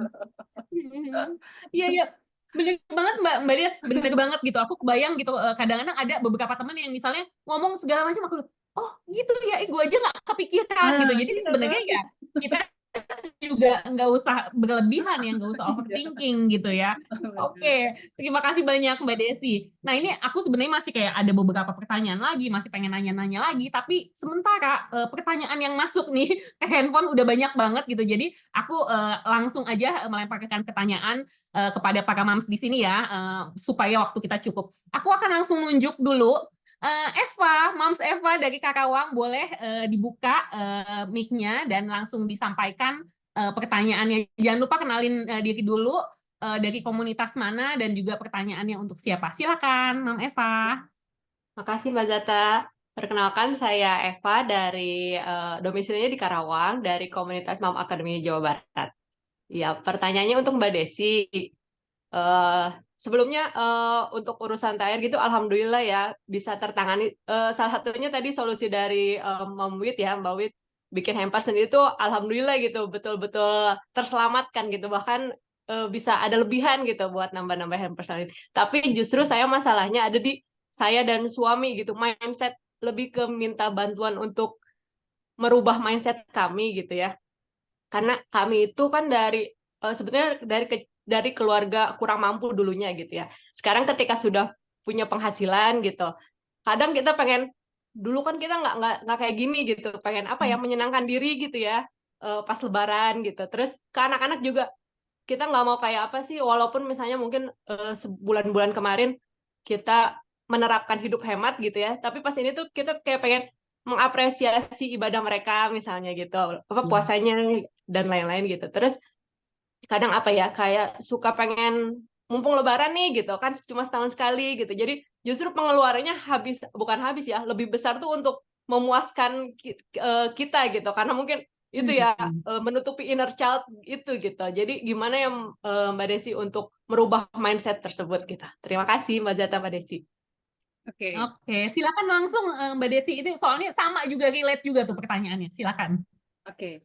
Memang kita setiap orang punya caranya masing-masing untuk senang ya. Kesenangan tuh masing-masing caranya. Ada yang orang senangnya liburannya jauh, ada yang senangnya ya deket-deket aja nggak apa-apa, yang penting guyup atau lama gitu. Itu masing-masing memangnya. Dan nggak ada salah benar. Tapi memang prioritas itu tetap harus dijaga gitu. Karena balik lagi, diingat lagi, tujuan utamanya apa sih? Gitu. Menyenangkan semua anggota keluarga. Itu kan tujuannya. Nah, berarti harus ditanya juga ke anak-anak, apa sih yang bikin kamu senang? Kalau misalnya anaknya umur berapa, Mbak, anak-anaknya? Umur 9, 7, dan 3. Masih kecil kan? Kalau ditanya nggak akan dong tiba-tiba dijawab, aku mau ke Antartika, Mama, gitu kan, yang jauh-jauh dan mahal itu kayaknya Jangan. enggak kan? Pasti kalau umur-umur segitu, aku mau ke Ragunan. Biasanya jawabannya tuh yang sederhana-sederhana, kita pikir, kalau kayak anakku ya aku mau beli jajanan ke supermarket gitu. Gitu aja mereka udah happy gitu. Sementara kita lagi-lagi egonya orang tua gitu ya. Oh, saya harus bisa nih sebagai orang tua untuk memprovide anak-anak saya yang mewah gitu. Lagi-lagi egonya orang tua. Padahal anak sebenarnya umur gitu apa sih ya kan? Dikasih cemilan juga happy gitu pasti. Kasih cemilan yang biasanya cuma boleh 1. Ini kamu boleh deh kita beli 3. Itu udah sudah happy banget gitu ya. Ditanya lagi apa yang bikin kamu senang, lalu didiskusikan. Anak-anak umur segitu bisa banget diajak diskusi. Jangan kita pikir mereka cuma bisa terima jadi. Enggak, tanya aja. Kak, yang pertama gitu udah umur 9 tahun kan, kira-kira apa ya bikin kita senang, tapi mungkin nggak perlu terlalu makan biaya. Mereka udah paham ya. Mas Ali juga pasti tahu juga umur-umur berapa yang bisa diajar, dikenalkan soal keuangan. Nggak harus yang sulit gitu. Jadi nggak apa-apa untuk melibatkan anak-anak. Dan nggak apa-apa juga untuk bilang bahwa ini papa dan mama gitu, ayah bunda nggak pengen yang terlalu makan biaya gitu, nggak perlu terlalu mahal, tapi kita pengen senang-senang sama-sama apa ya gitu, nggak apa-apa gitu, libatkan anak-anak. Justru ketika mendapatkan sesuatu yang didiskusikan bersama-sama, itu akan terasa anak merasa lebih dilibatkan gitu. Ini kan sesuatu yang aku mau gitu. Papa mama mendengarkan apa yang aku mau, itu pasti terasa akan lebih nikmat gitu. Apalagi yang kecil, umur 3 tahun. Kalau kayak anak saya waktu kecil cuma sekedar aku mau tidur di kamar ayah bunda, gitu aja udah seneng. Ya udah boleh deh gitu ya. Kayak gitu ya. Jadi kalau ingin membahagiakan seluruh keluarga, jangan hanya dilihat dari sisi orang tua ya, orang tua, tapi juga anak-anak. Nah, bicara soal tadi inner child, memang kita mengingat kita masa kecil kita dulu. Kan masalahnya anak kita bukan kita ya. Anak kita nggak ngalamin masa kecil yang sekarang kita dulu kita alami. Beda. Jadi jangan merasa perasaan anak saya ini pasti sama dengan perasaan saya dulu. Beda. Jadi jangan langsung mikir saya dulu karena kurang dulu berkekurangan gitu ya. Jadi ngerasanya misalnya hampa gitu ya. Pasti anak saya juga merasakan yang hal sama nih. Nah, saya nggak mau deh kayak gitu. Belum tentu. Belum tentu sama. Ya, jadi jangan menganggap, jangan langsung apa sih kayak di copy paste gitu ya, apa yang kita alami masa kecil dulu langsung ditempel ke anak, nggak bisa begitu. Mereka itu beda, jangankan dengan kita, mereka dengan kakak adiknya aja, kalaupun mereka kembar itu pasti beda ya. Jadi tanyakan ke mereka, diskusi apa yang bikin senang, dengan nggak apa-apa banget dengan ajarkan adanya batasan-batasan. Misalnya kayak jangan yang kalau misalnya liburan ya, jangan naik pesawat deh, yang bisa naik kereta aja kemana ya gitu. Nanti dengerin aja mereka, atau nggak yang di dalam Jabodetabek aja deh kemana ya gitu, dipikirin sama-sama gitu, boleh banget ya. Gimana Mom Eva? Sudah cukup penjelasannya? Oke ya? Oke, alhamdulillah. Terima kasih Mbak Desi, Mbak Zata. Alhamdulillah. Makasih Mama Eva, makasih Mbak Desi. Iya itu tadi yang disampaikan oleh Mbak Desi juga aku rasain dan aku inget banget waktu anakku yang perempuan masih kecil. Karena waktu masih kecil aku tuh pengen banget punya Barbie banyak gitu ya, cuman bisa mampu beli satu gitu dulu waktu masih kecil. Terus pas anakku umurnya kayak 7 tahun gitu, aku beliin banyak loh Mbak Des. Dan ternyata dia nggak suka gitu. Jadi suamiku ngomelin aku, ya kan beda, yang pengen banget punya itu elu bukan dia gitu. Jadi mungkin mendingan ditanyain ya ke anaknya maunya apa, nanti jawabannya sesimpel yang tadi Mbak Desi bilang ya, cuma mau tidur di kamar ayah bunda misalnya kayak gitu. Oke, terima kasih banyak Mbak Desi. Sekarang aku mau memanggil satu lagi nih yang raise hand, Mam Puput Maulani Mariam. Silakan Mam. Halo, Mam Zata, suaraku udah aman? Aman. Oke, Assalamualaikum warahmatullahi wabarakatuh. Perkenalkan aku Puput dari komunitas Mam Akademi Regional Jabar juga. Aku mau tanya sama Mas Aidil, tadi tuh waktu Mbak Mira cerita bahwa pendapatan freelancer itu naik turun nggak tetap, aku tuh langsung, ih itu aku banget gitu.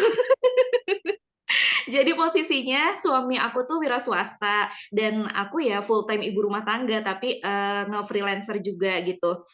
Jadi kami tidak dalam posisi yang nunggu-nunggu THR gitu ya.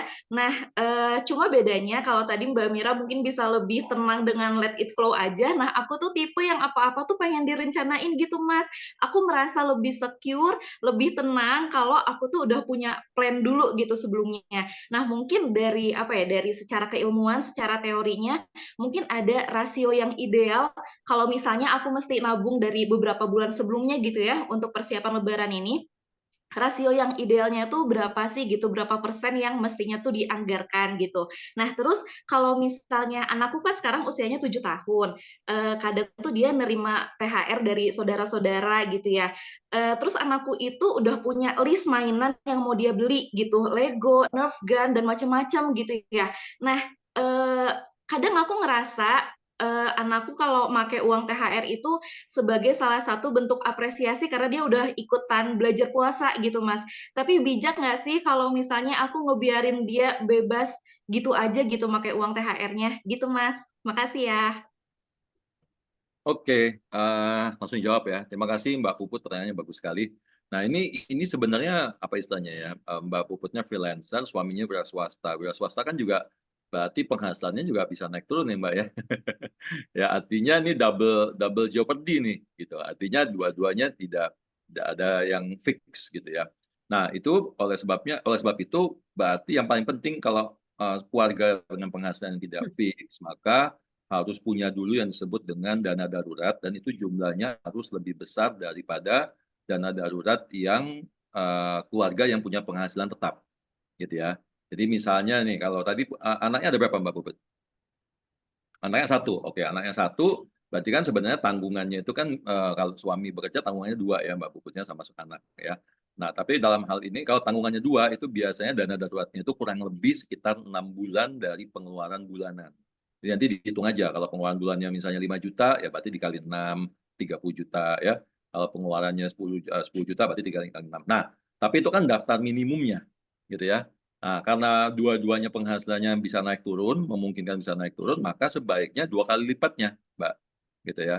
Jadi harusnya emergency fund-nya besarannya antara 9 bulan sampai 12 bulan kebutuhan bulanannya gitu. Nah, dengan cara seperti itu kita aman dulu nih supaya kalau terjadi apa-apa, tiba-tiba jobnya nggak ada yang masuk, tiba-tiba usahanya ya kita nggak mendoakan, tapi ya namanya usaha kan bisa naik turun juga kan ya. Kayak kemarin nih COVID misalnya tuh banyak banget teman-teman yang pekerjaannya freelance, pekerjaannya entertainment itu yang berhenti total, teman-teman MC, teman-teman selebriti, itu semua rata-rata yang kebetulan jadi nasabah saya, semua telepon saya mengucapkan terima kasih karena mereka bisa survive setahun setengah karena mereka udah punya yang namanya dana darurat. Itu satu, ya.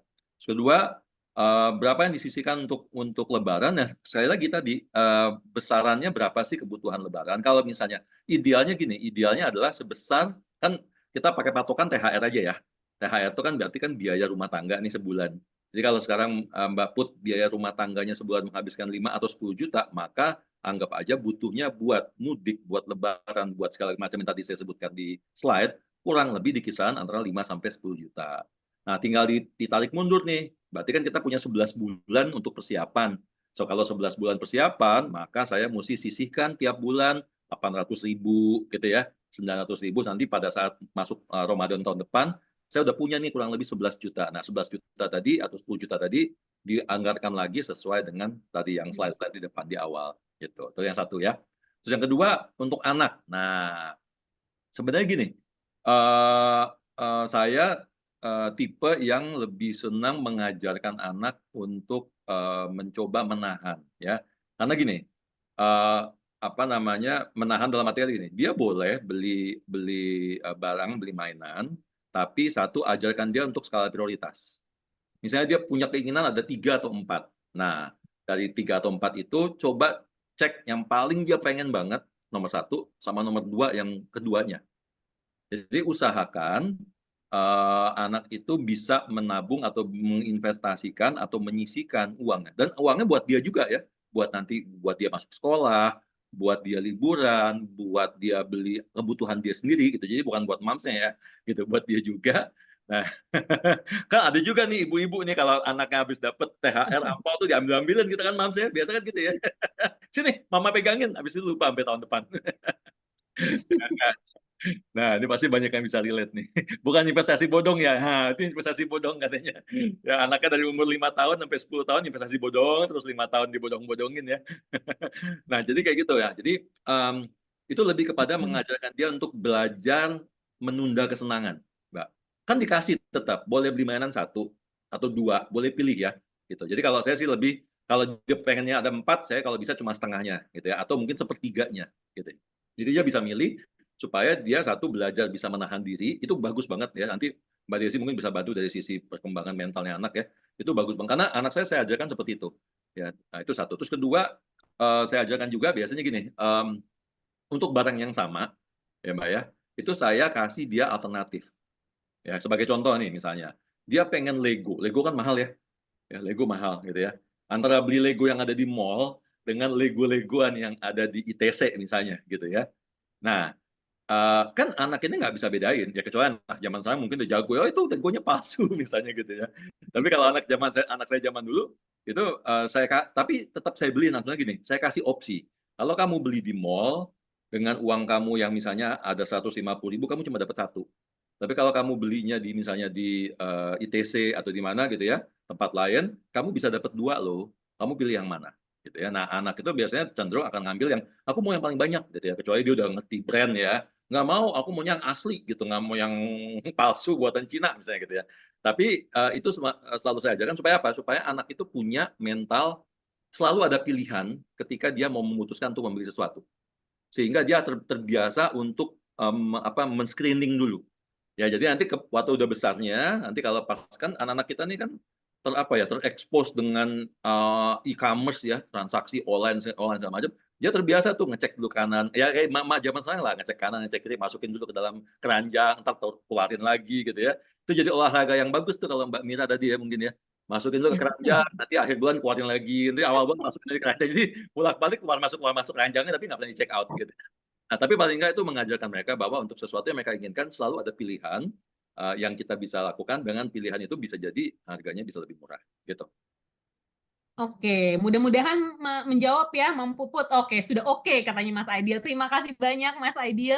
Nah, sekarang saya ingin membacakan pertanyaan buat Mbak Mira, dari Heni, Regional MoMA Jakarta Timur. Pertanyaannya nih, pengen minta ini ya masukan gitu dari Mira. Biasanya nih habis Lebaran uang THR atau gaji atau pendapatan yang lainnya kan mulai menipis ya. Sementara habis Lebaran itu kondisinya kan ya banyak pengeluaran, rumah ngontrak, anak dan pekerjaan suami freelance, oke, dan punya 4 anak. Ini gimana sih, maksudnya ada nggak dari pengalamannya Mira gitu, untuk gimana caranya biar nggak boncos ya di situasi apapun, dapat THR ataupun enggak. Intinya adalah habis Lebaran nggak boncos. Gimana tuh Mira? Iya, terima kasih pertanyaannya.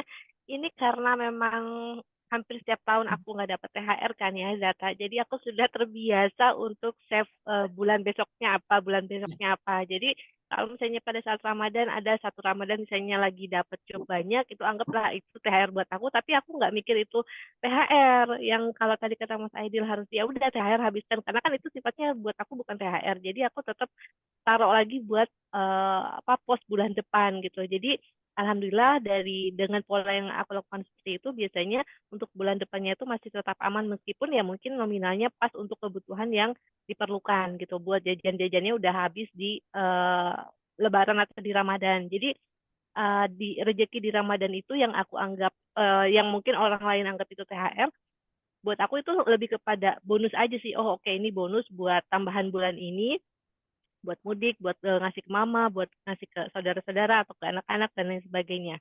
Itu sih. Oke, jadi kalau berdasarkan pengalamannya Mira seperti itu ya, benar ya. Apalagi tidak seringnya nggak dapat THR ya, cuman kalau sesekali mungkin pas Lebaran ya, pas memang ada tambahan seperti itu ya. Ya, Mudah-mudahan, ya. makasih banyak ya Mir, mudah-mudahan menjawab ya Mam Heni. Sekarang saya ingin beralih ke Mbak Wit. Nah, Mbak Wit nih pertanyaannya agak berat nih. Pertanyaannya,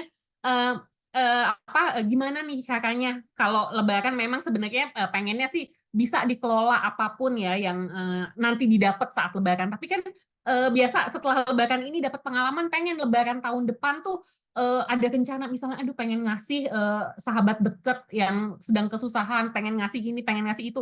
Gimana sih sebenarnya cara mewujudkannya kan bagi kita ya Mbak Wit sebagai pengusaha dan di satu sisi juga sebenarnya juga pernah nyobain rasanya freelance by project gitu ya, kerjaannya gimana sih kita memaksimalkan gitu dapat penghasilan gitu yang memang disiapkan untuk Lebaran tahun depan. Apakah misalnya dari 6 bulan sebelumnya tuh kayak udah cari-cari job, cari-cari proyek sana sini gitu yang memang sebagian nanti ditabung untuk Lebaran. Itu gimana kalau dari Mbak Wit?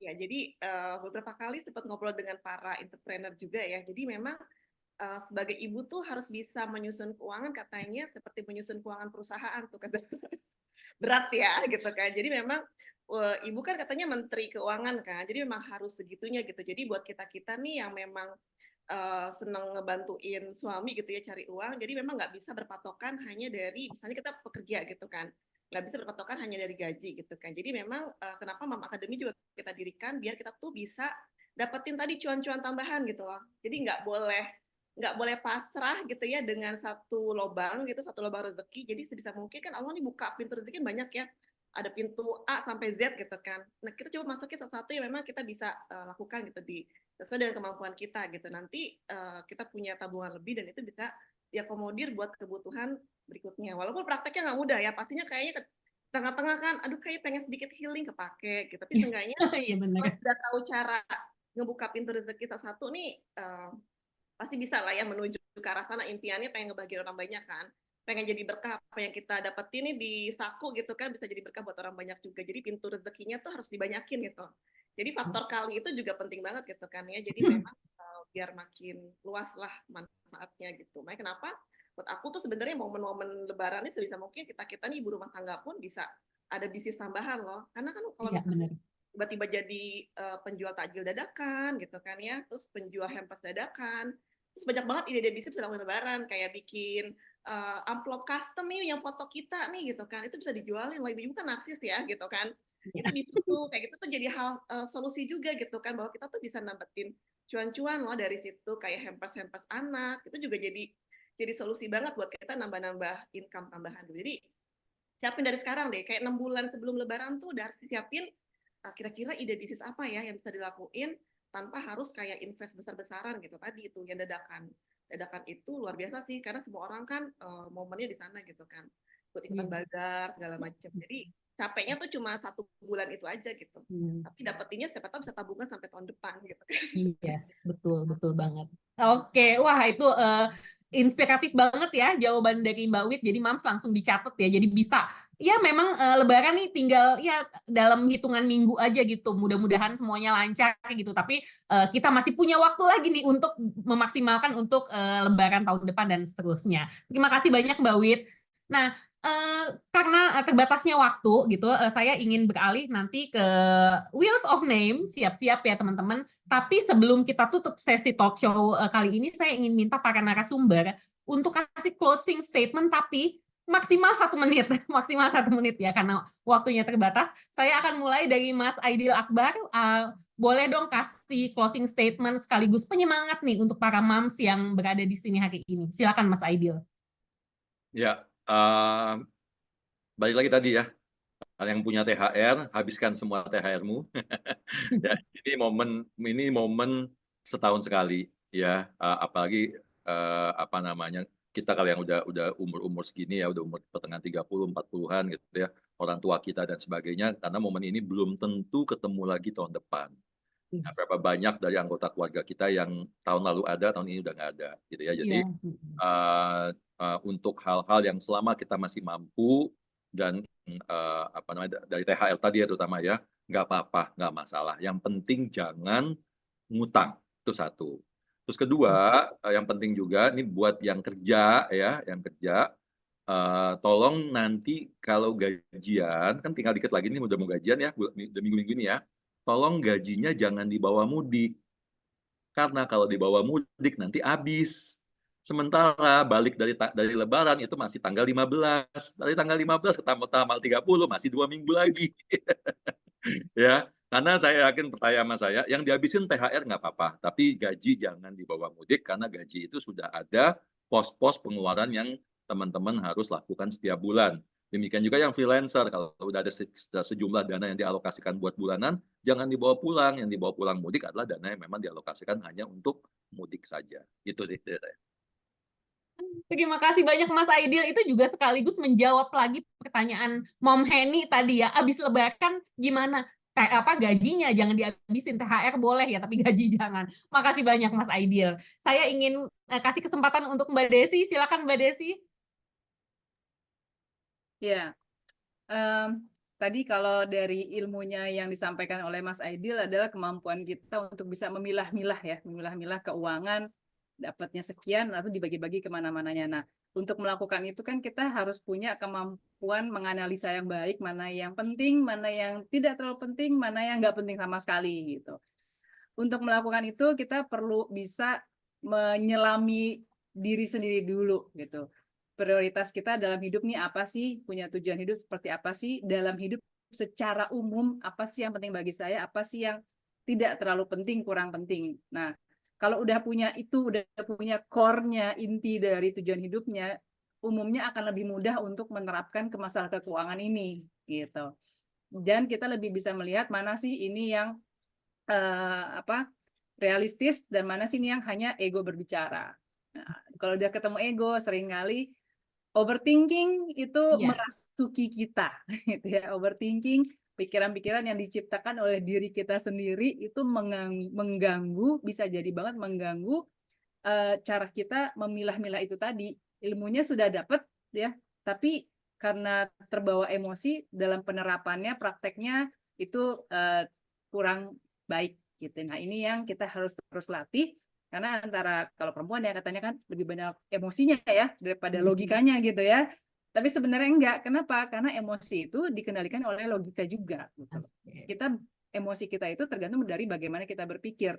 Nah, makanya cara berpikirnya dibenerin dulu, dibenahi dulu, pasti emosi akan bisa kita kendalikan. Seperti itu. Oke, tuh Mams dengerin ya, jangan sampai kerasukan overthinking katanya Mbak Desi ya.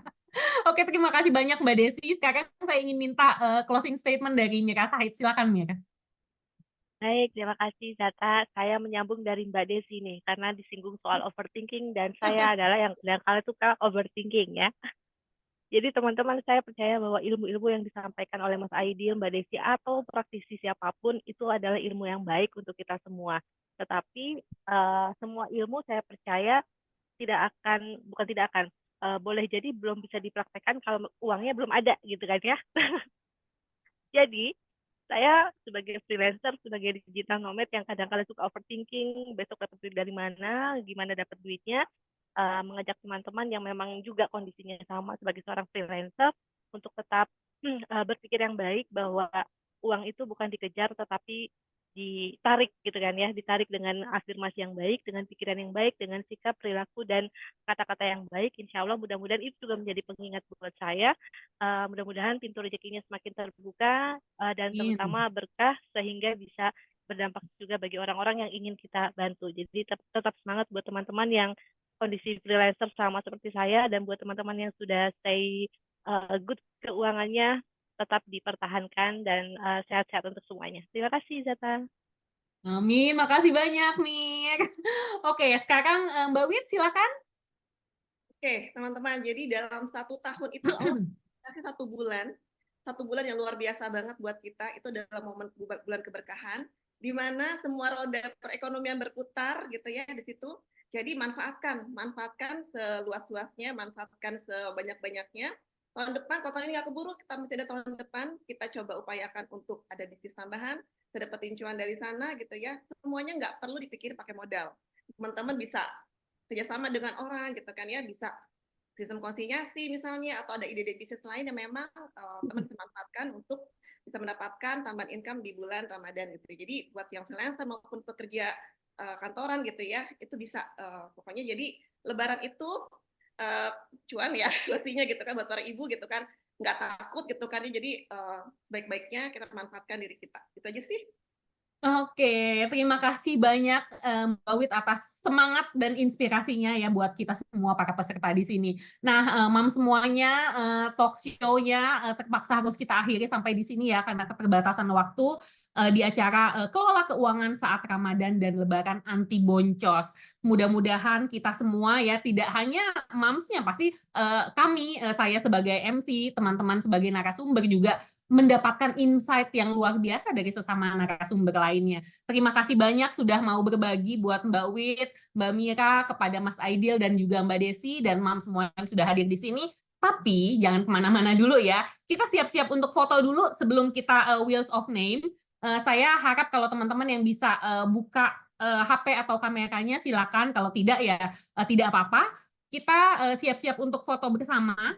Sambil siap-siap, saya ingin mengingatkan kembali teman-teman untuk jangan lupa follow dan subscribe Instagram dari @afsiofficial.id, Instagram @emak-emak-blogger, Instagram @komunitas.amazinggream, mothersonmission.id, dan juga Instagram serta TikTok @mamacademy.id, YouTube dan Facebook dari Mam Academy. Jangan lupa di-follow dan di-subscribe. Kalau belum sempat boleh di-foto dulu sehingga abis ini nanti bisa kita follow. Oke, sudah siap untuk foto? Oh, udah, dan follow and subscribe. Makasih. Oke, sudah siap. Saya hitung sampai 3. 1, 2, 3. Oke, masih berapa slide teman panitia? Mbak Lala, Mbak Lala? Ada 4 slide ya, Mom. Boleh bersiap dulu ya. Oke, sekarang yang kedua siap-siap. 1, 2, 3.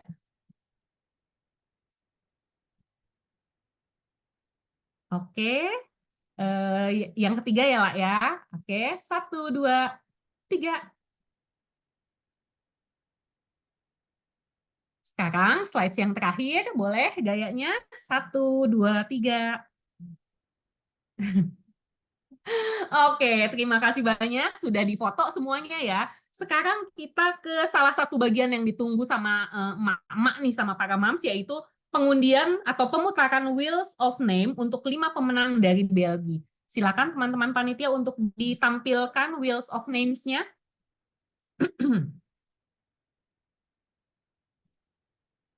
Oke, kita sambil nunggu ya. Nanti akan hadiahnya banyak nih hari ini. Akan ada 5 pemenang Wheels of Names mendapatkan hadiah dari Belgia. Ada juga nanti pemenang yang mendapatkan hampers dari MoMA. Oke, sambil kita tunggu sebentar ya.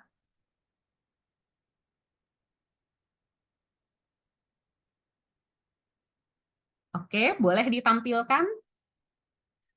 Hadiahnya banyak nih. Ada 5 pemenang ya untuk Wheels of Names, hadiahnya dari Belgia. Kemudian akan mendapatkan hampers juga nanti dari Mom Academy. Akan ada juga pemenang yang mendapatkan e-wallet senilai Rp100.000. Wow. Juga ada pemenang yang mendapatkan merchandise dari FC. Oke, siap-siap. 1, 2, 3 boleh. Saat saya bilang stop, boleh tolong di stop ya panitia. Stop. Siapakah yang beruntung kali ini? Ya, selamat buat Mbak Suhaini. Baru 1 ya, 4 lagi. Silakan diputar. Stop.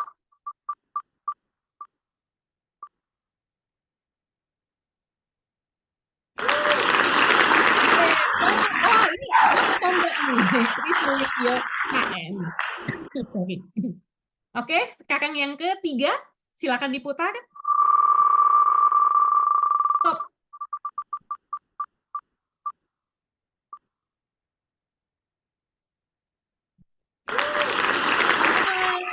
Tidak ada. Berarti 1 lagi ya. Silakan diputar.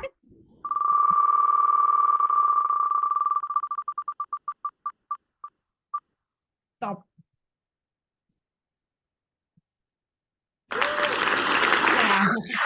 Ya, Diana. Oke. Nah, selamat kepada 5 orang pemenang yang mendapat hadiah dari Belgia. Oke. Oh ya, teman-teman. Masih kurang 1. Oh, 1 lagi, sorry. Saking terlalu Karena bersemangat. dari Belgia itu ada 5 pemenang. Oh, oke. 1 lagi. Silakan diputar. Stop.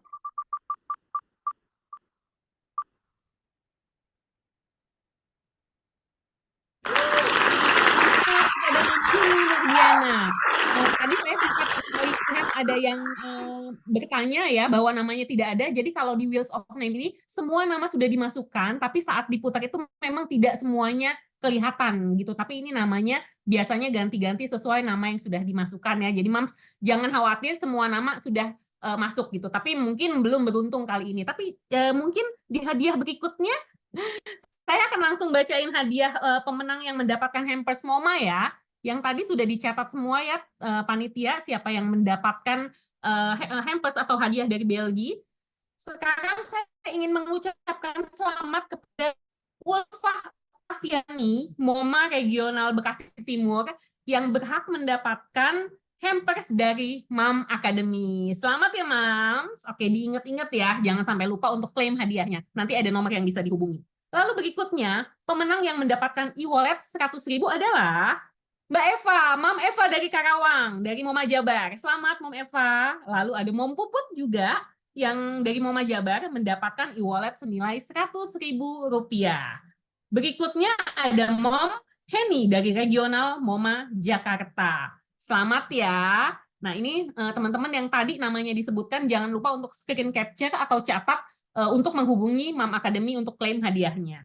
Nah, masih ada lagi nih pemenang yang akan mendapatkan merchandise dari AFSI, yaitu Zakia Nurlina dan Ririsma Hasibuan. Selamat, jangan lupa ya untuk segera diklaim hadiahnya sesudah acara ini.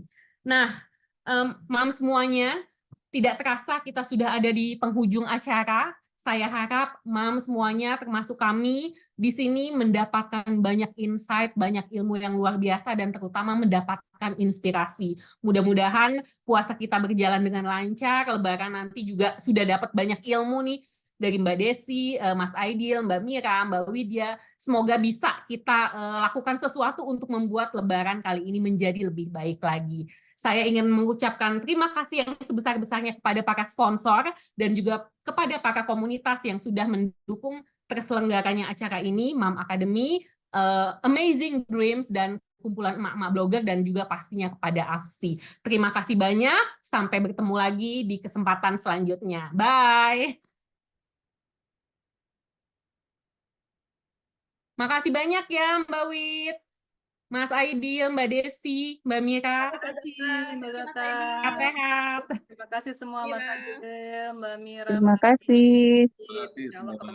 Ramadan, Ramadan tiba semua bahagia, tua dan muda bersuka cita, bulan ampunan, bulan yang berkah, bulan terbebas api neraka. Andaikan saja Ramadan semua, bulan yang tiba, bulan yang ada, karena besarnya setiap pahala yang dijanjikan kepada kita.